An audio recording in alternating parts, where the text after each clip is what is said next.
Om Swastiastu. Perkenalkan, nama saya Widya Aryani Prasetyo, Dekasbes IPA 2 absen 36.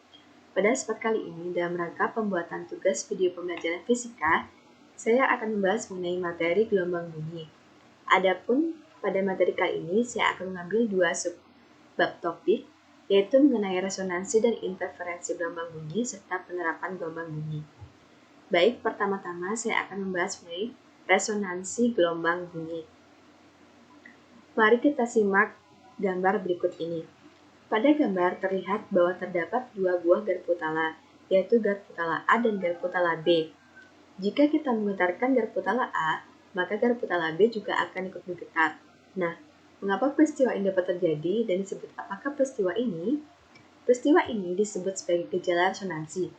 Gejala resonansi merupakan gejala bergetarnya suatu benda akibat getaran benda lain yang mempunyai frekuensi alami yang sama. Apa itu frekuensi alami? Frekuensi alami merupakan frekuensi getaran sistem sebagai bentuk konsekuensi getaran kolektif partikel-partikel penyusunnya saat tidak ada gangguan dari luar sistem.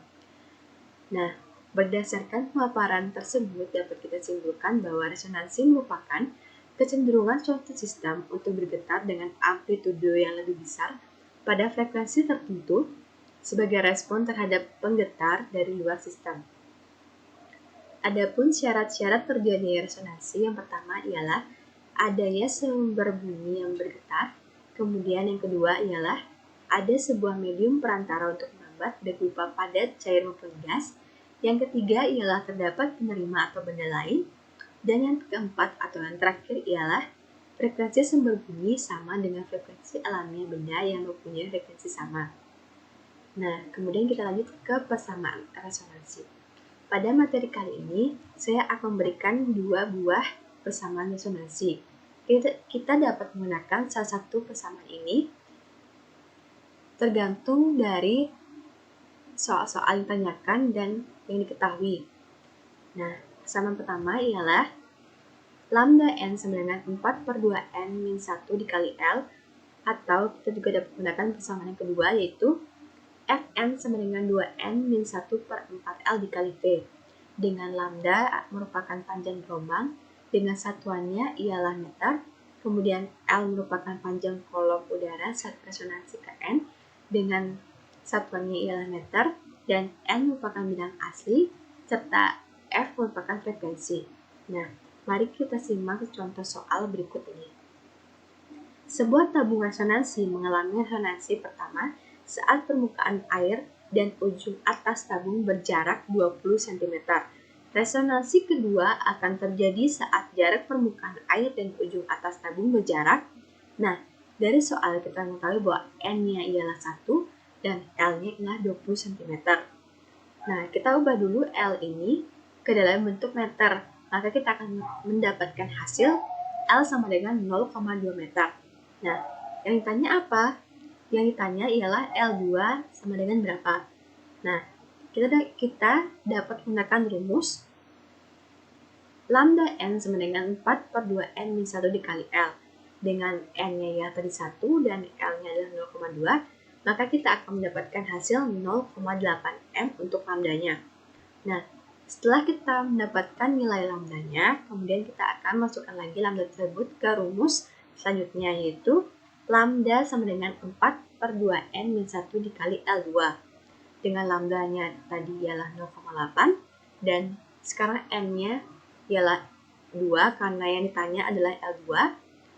Kemudian kita akan mendapatkan hasil 0,8 sama dengan 4/3 dikali L2. Kemudian kita substitusikan, maka akan mendapatkan hasil L2 sama dengan 3/5. Kita sederhanakan lagi menjadi L2 sama dengan 0,6 meter. Jadi, resonansi kedua akan terjadi saat jarak permukaan air dan ujung atas tabung berjarak 0,6 meter. Baik, contoh selanjutnya ialah sebuah garpu tala yang frekuensinya 550 Hz digetarkan di atas mulut tabung resonansi yang tinggi permukaan airnya dapat diatur. Jika cepat merambat bunyi di udara 330 meter per second, resonansi pertama terjadi jika jarak air dari permukaan tabung adalah. Nah, dari soal kita sudah mengetahui bahwa ada frekuensinya sebesar 550 dan cepat merambat bunyi di udara atau V-nya ialah 330 meter per second dan N-nya ialah 1. Kemudian ditanya ialah L1-nya berapa? Nah, karena yang diketahui frekuensi, maka kita dapat memasukkan rumus yang mengandung unsur frekuensinya, yaitu Fn sama dengan 2N min 1 per 4L dikali V. Dengan Fn-nya ialah 550 dan N-nya ialah 1, kemudian V-nya ialah 330. Maka kita akan mendapatkan hasil setelah kita menghitungnya menjadi 550 sama dengan 330 per 4L. Kita sederhanakan lagi menjadi L sama dengan 0,15 meter. Nah, kita ubah ke cm, maka akan mendapatkan hasil L sama dengan 15 cm. Nah, kita dapat mengubahnya itu tergantung dari soal yang diinginkan, apakah diinginkan dalam bentuk meter maupun bentuk cm. Baik, sekian materi kita mengenai resonansi gelombang bunyi. Sekarang kita lanjutkan ke materi interferensi gelombang bunyi. Sebelumnya, apa sih itu interferensi gelombang bunyi? Interferensi gelombang bunyi merupakan perpaduan gelombang bunyi yang memiliki amplitudo dan frekuensi yang sama, atau dapat dikatakan juga sebagai pengaruh yang ditimbulkan dari perpaduan gelombang-gelombang yang saling bertemu. Nah, pengaruh ini nantinya akan menghasilkan sebuah gelombang baru, di mana gelombang ini memiliki jenis-jenis tertentu. Jenis ini dibagi menjadi dua. Yang pertama ialah interferensi konstruktif, yaitu interferensi di mana bunyi gelombang jadi lebih besar karena kedua gelombang saling memperkuat. Adapun persamaan dari interferensi konstruktif ini ialah delta S sama dengan N dikali lambda. Kemudian jenis yang kedua ialah interferensi destruktif. Interferensi di mana bunyi gelombang menjadi lebih pelan karena saling melemahkan. Adapun persamaan dari interferensi ini ialah delta S sama dengan N ditambah 1/2 dikali lambda. Nah, berikut contoh soal dari interferensi gelombang bunyi. Seorang pengamat berdiri pada jarak R1 dan R2 terhadap dua sumber bunyi seperti pada gambar berikut. Gambarnya ada terletak di pojok kiri bawah. Bunyi nyaring terdengar saat R1 sama dengan R2. Dengan mengubah R1 secara perlahan-lahan akan terdengar bunyi terlemah saat R1 dikurangi R2 adalah 20 cm, 60 cm, dan 150 cm. Jika cepat rambat bunyi di udara 340 meter per second, besar frekuensi sumber bunyi adalah. Nah, dari soal diketahui bahwa bunyi nyaring terjadi jika R1 sama dengan R2. Di soal juga diketahui bahwa delta S0-nya ialah 20 cm, delta S1-nya ialah 60 cm, dan delta S2-nya adalah 150 cm. Dengan V-nya ialah 340 meter per second, dan N-nya ialah 0 karena pada soal tertera bahwa akan terdengar bunyi terlemah. Jadi saat bunyi terlemah, N-nya ialah 0. Nah, yang ditanya ialah frekuensinya berapa. Nah, karena ini merupakan soal interferensi destruktif, jadi kita menggunakan rumus delta Sn sama dengan N ditambah 1/2 dikali lambda. Dengan Sn-nya ialah delta S0 dan N-nya ialah 0 karena bunyi terlemah. Jadi kita akan mendapatkan angka 20 sama dengan 1/2 dikali lambda. Kita substitusikan, maka akan mendapatkan hasil lambda sama dengan 40 cm. Kita ubah ke meter, maka akan mendapatkan hasil lambda sama dengan 0,4 meter. Nah, itu baru lambda saja. Yang ditanya ialah frekuensinya. Maka kita akan masukkan ke rumus frekuensi ialah V per lambda. Tadi ketahui bahwa V-nya ya 340 meter per second dan lambdanya ialah 0,4 meter. Jadi kita sederhanakan, kita bagi akan mendapatkan hasil 850 Hz. Jadi besar frekuensi sumber bunyinya ialah 850 Hz.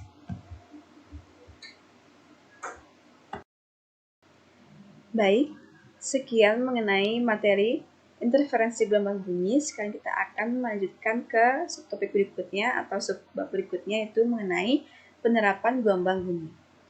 Pada penerapan gelombang bunyi biasanya banyak diaplikasikan dalam penggunaan sistem sonar. Salah satunya ialah dalam mengukur kedalaman laut, letak kapal karam, dan posisi kapal selam. Dengan persamaannya sebagai berikut. H sama dengan V dikali T per 2. Dengan H merupakan kedalaman laut dengan satuannya meter, V merupakan kecepatan gelombang bunyi dengan satuannya meter per second, dan T merupakan waktu dengan satuannya second. Adapun contoh soalnya sebagai berikut. Kedalaman suatu laut akan diukur dari sebuah kapal menggunakan teknik pemantulan gelombang bunyi. Gelombang bunyi yang digunakan mempunyai kecepatan 1450 meter per second. Jika gelombang diterima kembali setelah 4 second, kedalaman laut tersebut adalah. Nah, dari soalnya kita sudah mengetahui bahwa V-nya ialah 1450 meter per second dan delta T-nya merupakan 4 second. Dan yang ditanya ialah kedalaman laut tersebut atau H. Jadi kita dapat memasukkan rumus H sama dengan V dikali delta T per 2. Kita masukkan angka-angka tersebut, maka kita akan mendapatkan H sama dengan 1450 dikali 4 per 2. Kita sederhanakan, kita hitung, maka akan mendapatkan H sama dengan 2900 meter.